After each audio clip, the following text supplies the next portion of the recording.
Yo, what's good, sports fan? The New York Knicks finally did it.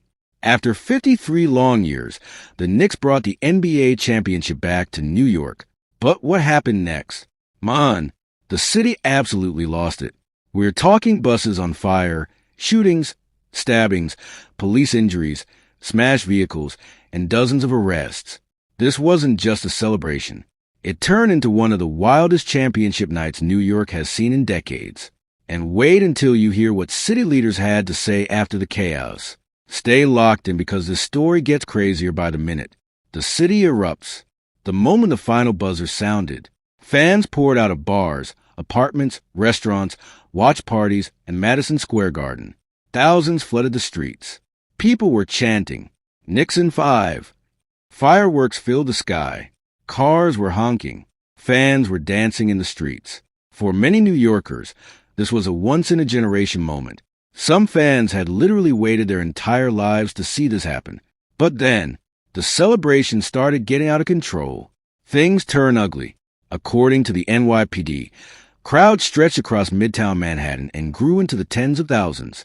Police say some fans started climbing traffic lights, poles, scaffolding, buses, and vehicles.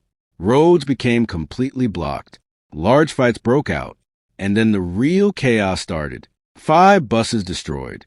One of the most shocking moments of the night happened in Times Square. Several buses that had been transporting World Cup fans were attacked by the crowd. Fans climbed on top.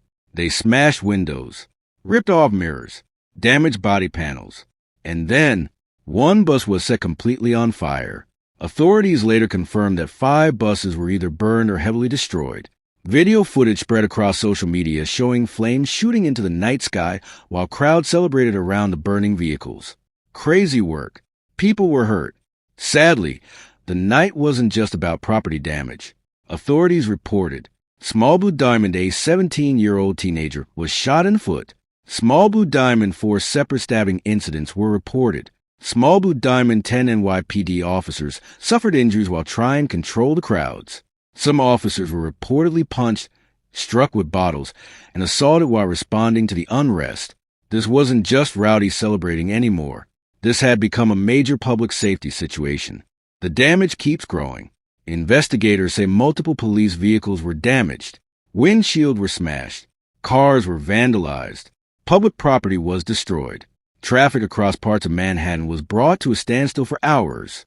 Officials have not released a final dollar amount for the total damage yet, but with 5 buses destroyed, multiple police vehicles damaged, emergency responses, street cleanup, and repairs needed across Midtown, the cost is expected to be massive. Mass arrests. As the situation spiraled out of control, the NYPD moved in. Riot gear units were deployed. Large sections of Midtown were cleared. And by the end of the night, 63 people have been arrested. Charges reportedly include assault, criminal mischief, weapons possession, disorderly conduct, assaulting police officers, and investigators are still reviewing surveillance footage. What did the mayor say? New York City Mayor Zohran Mamdani strongly condemned the violence. The mayor made it clear that while the city was proud of the Knicks and understood the excitement, the destruction was unacceptable. At the same time, he praised the NYPD and emphasized that the vast majority of fans celebrated peacefully. And despite the chaos, the mayor announced that New York will still hold a massive championship parade for the Knicks. What about the president? As of now, there has been no major public statement directly addressing the championship night violence from Donald Trump. Most official reactions have come from city and state leaders who condemn the violence while praising law enforcement efforts. Here's the thing. Knicks fans waited 53 years for this moment. For millions of New Yorkers, this championship was emotional. It was historic. It was unforgettable. But unfortunately, a night that should have been remembered only for basketball became partly remembered for chaos. The Knicks delivered a championship. The city delivered a celebration. But a small group delivered destruction.